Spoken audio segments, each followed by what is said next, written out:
Gos Blau presenta el caso de la mano cortada.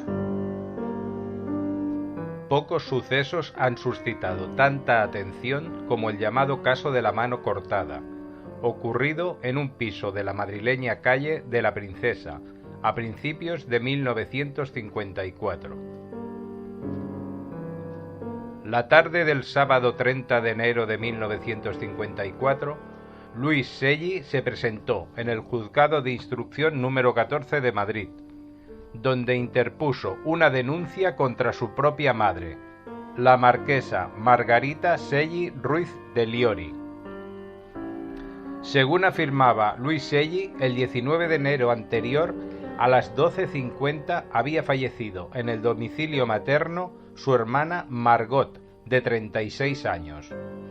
Esa noche, según el denunciante, habían encontrado sobre la cama de la fallecida unas tijeras y unas pinzas de las utilizadas por la marquesa para sus supuestas disecciones de animales. A tan inquietante descubrimiento vino a sumarse la desazón manifestada por una criada de la marquesa, advirtiendo a Luis Segui y sus hermanos sobre el extraño comportamiento de doña Margarita aquella noche. La marquesa pidió la garrafa grande de alcohol y el paquete grande de algodón, y manifestó que quería quedarse sola con el cadáver esa noche. Ante la denuncia del joven, el juez instructor ordenó un registro en casa de la marquesa. Varios factores contribuyeron a aumentar el misterio de la mutilación del cadáver de la joven Margot Segui.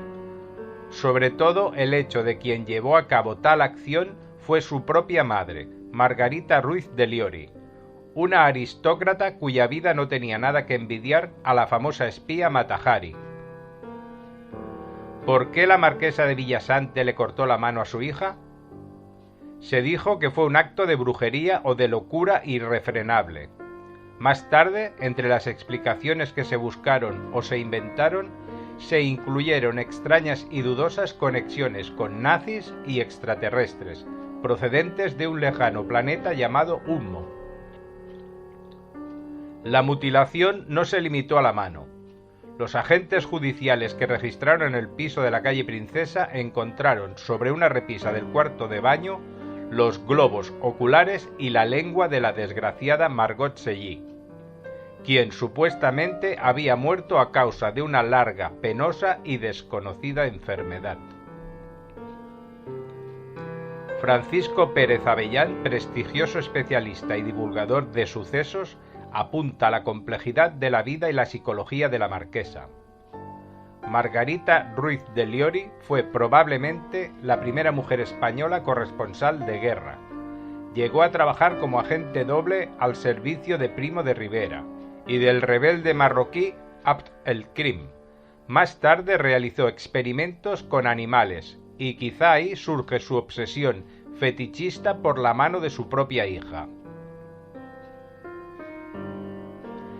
El caso de la mano cortada, como pasó a ser llamado a partir de su publicación en las primeras planas de los periódicos de la época, provocó una verdadera conmoción social. La aparición de una pálida mano femenina flotando en alcohol dentro de una lechera provocó un rechazo inmediato hacia aquellos recipientes. Miles de ellos aparecieron tirados por las calles de Madrid. Todo a causa de la impactante fotografía divulgada por los periódicos y de la escalofriante historia asociada a ella. La sentencia condenatoria de Margarita Ruiz de Liori, publicada en ABC el 16 de mayo de 1964, rezaba textualmente: por conformidad del fiscal y la defensa, ratificada por los procesados, se declaró probado que la fallecida, una hija de la procesada, esta, horas antes de efectuarse el entierro y en unión del otro procesado, José María Bassols, mutilaron el cadáver separando del mismo la mano derecha, extirpándole los ojos y cortándole el tercio anterior de la lengua, y guardaron todo ello en diversos recipientes en su propio domicilio, donde también conservaba gran número de cabezas y vísceras de perros y pájaros. Tales hechos los realizaron con el fin de conservar aquellos miembros como un recuerdo. La Audiencia de Madrid condenó a la marquesa y a su amante Bassols como autores de un delito de profanación de cadáveres y otro contra la salud pública, con la agravante de parentesco respecto a la procesada. Pero las penas fueron menores, tan solo debieron pagar multas. La marquesa se defendió, argumentando que las mutilaciones fueron resultados de la adoración que sentía por Margot. Durante el juicio afirmó que su hija era una santa y quise conservar partes de su cuerpo como reliquias. ¿Acaso los católicos no veneran con respeto la lengua de San Antonio en Padua, el brazo de San Vicente Ferrer en Valencia o el famoso brazo de Santa Teresa? Pero nadie se lo creyó y el misterio persistió. ¿Cuáles fueron realmente las motivaciones que llevaron a la marquesa de Villasante a mutilar el cadáver de su propia hija? La clave del secreto puede estar en el palacete que la aristócrata poseía en la calle mayor de la ciudad de Albacete. Según su mayordomo, Andrés Gómez Honrubia, allí sucedían cosas muy extrañas. Este confidente afirmó que el palacete era el cuartel general de la marquesa, donde estaba el cuarto del Moro, un sótano al cual se descendía a través de una trampilla de hierro que sólo podía levantarse entre dos personas. En él permanecían muchas horas. No sé exactamente lo que hacía allí, pero sí sé que con frecuencia subía con una palidez cadavérica, contó el periódico Levante en febrero de 1954. La marquesa criaba en sus domicilios de Madrid, Valencia, Barcelona y Albacete a unos 80 perros, 20 gatos y otros animales. Una de las perras llevaba un collar de oro. Otra tuvo un parto sobre una cama de matrimonio. Pese a estas excentricidades, la aristócrata mantenía a la mayoría de los animales en pésimas condiciones higiénicas y alimentarias. Muchos estaban enfermos y esqueléticos. A veces el hambre era tal que se comían los cadáveres de sus semejantes cuando alguno de los animales moría. Margarita Ruiz tenía la morbosa costumbre de fotografiarse junto al cadáver. Después los disecaba o experimentaba con ellos. La policía halló algunas cabezas de perro en soperas de plata. La singular mujer proporcionaba escasa comida a sus criados y odiaba a los pobres. Jamás se le ha visto dar una limosna, dijo su mayordomo. Según la periodista y escritora Rosa Villada, Margarita Ruiz realizaba rituales de magia negra, aprendidos entre los bereberes del Magreb, cuando ejerció de espía doble y amante de un líder revolucionario magrebí. Seguramente hizo prácticas de magia de tipo necrófilo, de modo ritual, y que luego siguió practicando en España, afirmaba Villada. El investigador Fernando Rosillo averiguó que la mujer se licenció en Derecho, estudió piano, fue periodista y pintó retratos de personajes ilustres al pastel. En su polifacética vida también escribió guiones para radio, protagonizó una película y ejerció de espía en la guerra de Marruecos, logrando conquistar al temido Abdelkrim. Además, afirma Rosillo, se jactaba de mantener buenas relaciones con Franco y algunos de sus allegados, a quienes tenía por amantes. Se rumoreaba que la marquesa de Villasante realizaba orgías y resolvía temas políticos en su alcoba, entre gemidos de amor y risas sarcásticas de personajes importantes. Los animales aullaban desesperadamente olfateando las pieles de sus congéneres sujetas a las paredes de alguna habitación prohibida de aquella escalofriante mansión. Se decía que Margot, fruto de la relación de Margarita Ruiz con un valenciano de origen irlandés, era feucha, patilarga y distraída, y que jamás había encontrado novio. Aun así, era la preferida de la marquesa. Por otro lado, se comentaba que, al contrario de lo que decía la excéntrica mujer, ésta no se llevaba demasiado bien con su hija, muy religiosa y recatada.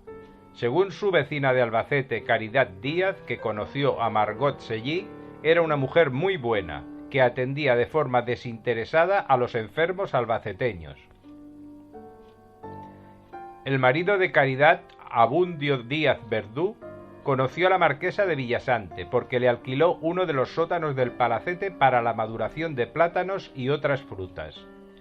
Parecía una mujer muy educada y cordial, pero se decía que compraba penicilina, algo muy caro en aquella época, para suministrársela a sus animales, recuerda Abundio Díaz.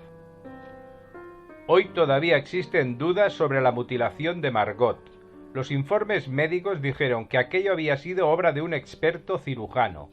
Es una obra maestra, una operación perfecta, dijo un ayudante de los médicos forenses tras la exhumación del cadáver. ¿Tendría Margot suficientes conocimientos médicos para llevar a cabo tan perfectas extirpaciones? La extracción de los ojos, por ejemplo, se había realizado con suma exquisitez, cortando los tejidos de la periferia y del nervio óptico. También se dedujo que para extraerle la lengua fue preciso que intervinieran al menos 2 personas, una que mantuviera la boca abierta mientras la otra cortaba la lengua con precisión. En 1969 el caso de la mano cortada se mezcló con otra historia no menos misteriosa. El sacerdote y ufólogo Enrique López Guerrero, de Mairena de Alcor, Sevilla, recibió una carta supuestamente dictada por los habitantes del planeta Humo, a un mecanógrafo de la Tierra. Decía literalmente: «Nuestra residencia en España fue escogida en Albacete. Una dama amante de los animales prestó asilo a mis 2 hermanos, que durante su forzoso encierro pudieron realizar las primeras experiencias psicofisiológicas con mamíferos en la Tierra». En una carta posterior, fechada el 6 de agosto de 1971, se anunciaba que tras experimentar con un virus extraterrestre de alto riesgo, este había escapado al control de los humnitas, supuestos habitantes del planeta Humno, y había infectado accidentalmente a Margot Sellí.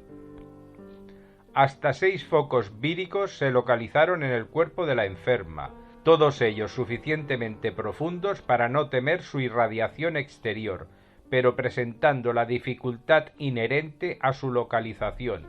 Las zonas afectadas se localizaban en glóbulos oculares, tejido epitelial de la lengua y dermis palmar. Para los más crédulos, aquellos renglones eran la prueba de que los hombres rubios y altos que habían frecuentado la casa albaceteña de Margarita eran en realidad humnitas y no alemanes nazis.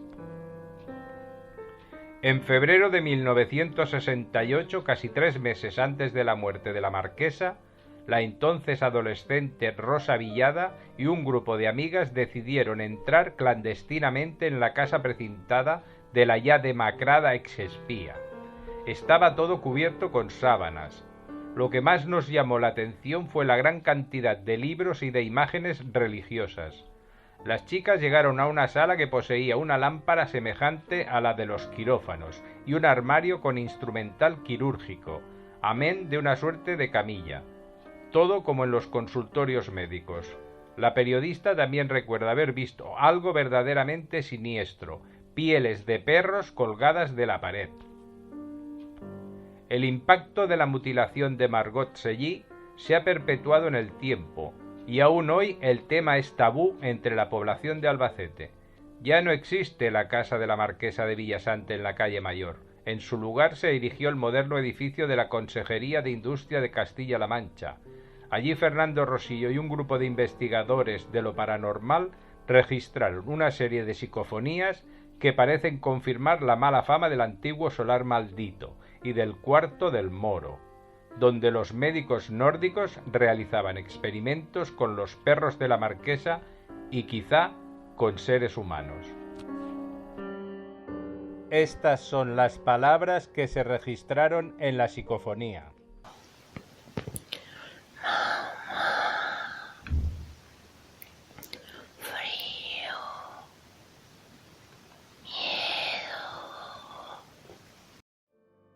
Todo lo que se recibe es para darlo.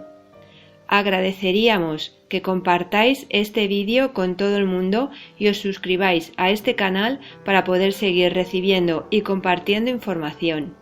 Muchas gracias.